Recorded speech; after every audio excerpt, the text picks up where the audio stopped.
درته مربو کې دو جنا کوي داغي پلار او داغي پلار شاعر او ابو نواس نامه امرؤ القیس نامه او نور شاعرانو پاغه زمانہ کې ابو نواس وغیرہ عام ډیر لوی لوی خلق خو خدای امرؤ القیس چې د شهرت ډیر شوی دنیا به د شعر ته غوږی خو دنیا به د کلام ته غوږی خو دا نور شاعران چې د دوی ور سره کینا او حسد پیدا شو چې دا څنګه پرون را پیدا شوه دی او نن چې د ټوله دنیا د منی او مونږ اډو څوک په سړو کې نه چي ورازي چې مړی امرؤ القیس راونی ونه هغه ورته وی چې زما یو دوه لونه دي هغه ته به زما یو پیغام ورسوي ویلې بالکل وعده ده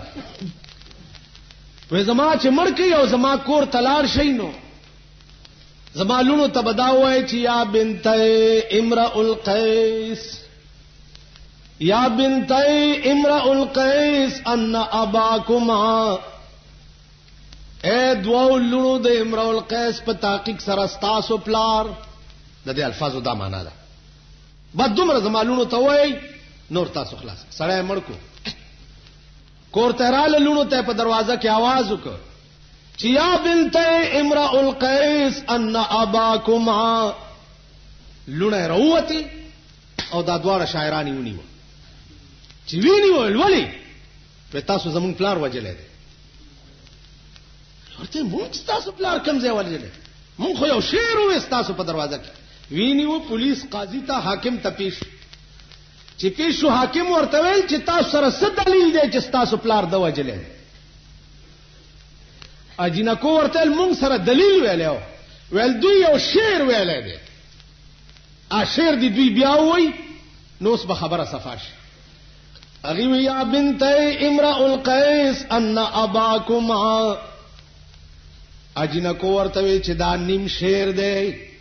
د نیم شعر سره بل نیم بیت اډو جوړیږي نه سوا د دینه چې قد قتل فقاتل لداکما شعر خود دا ویل یا بنت امرؤ القیس ان اباکما قد قتل فقاتل لداکما و دې سره بل نیم شعر اډو جوړیږي نه سوا د دینه چې پلارم قتل شوی دی او قاتلان دغه دوړه ولاړ دي کینی ول دا شاعران د ټول د عربو را ټول شي او دیړم بنی نیم بیتی سره د بل بیت جوړ کی نو دوی خلاص کینی زمونږ د پلار قاتلان هم دي عربو کې د دې شان فصاحت او بلاغت خزو کې داس خزو تر دې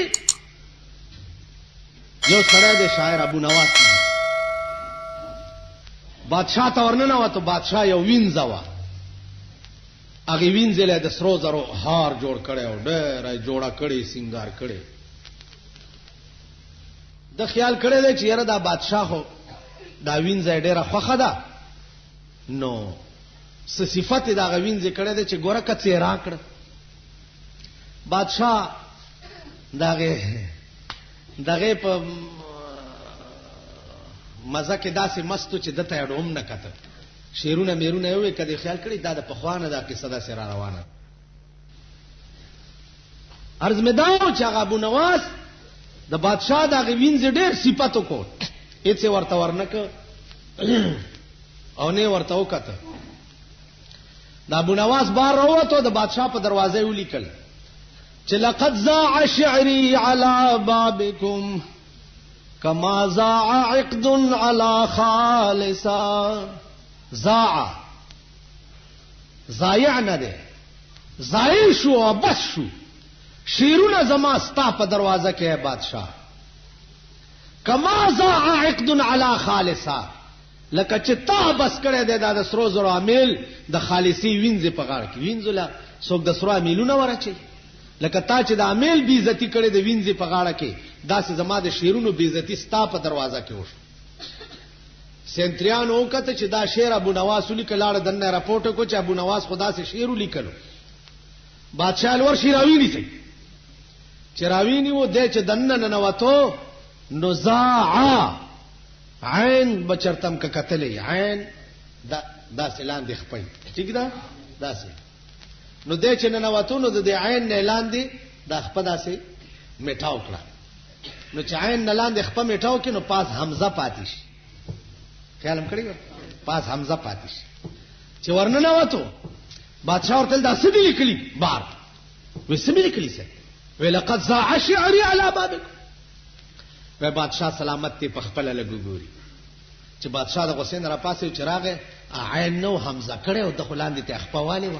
بیا دا معنا شو چې لقد زاع په تحقیق سره خوند وکړو شیرونو زما ستا په دروازه کې لکه خوند کړي امیل د سرو زر استاد وینځي په غاړه عقل دی حد تر رسیدل او د عربو په دې خبره پوهیږي یعنی یو عین نخپی والو سره به دنیا په بلا واړولا دا د دې قماش دنیا او عرب موجودو خو د قران مقابله چاو نه کړی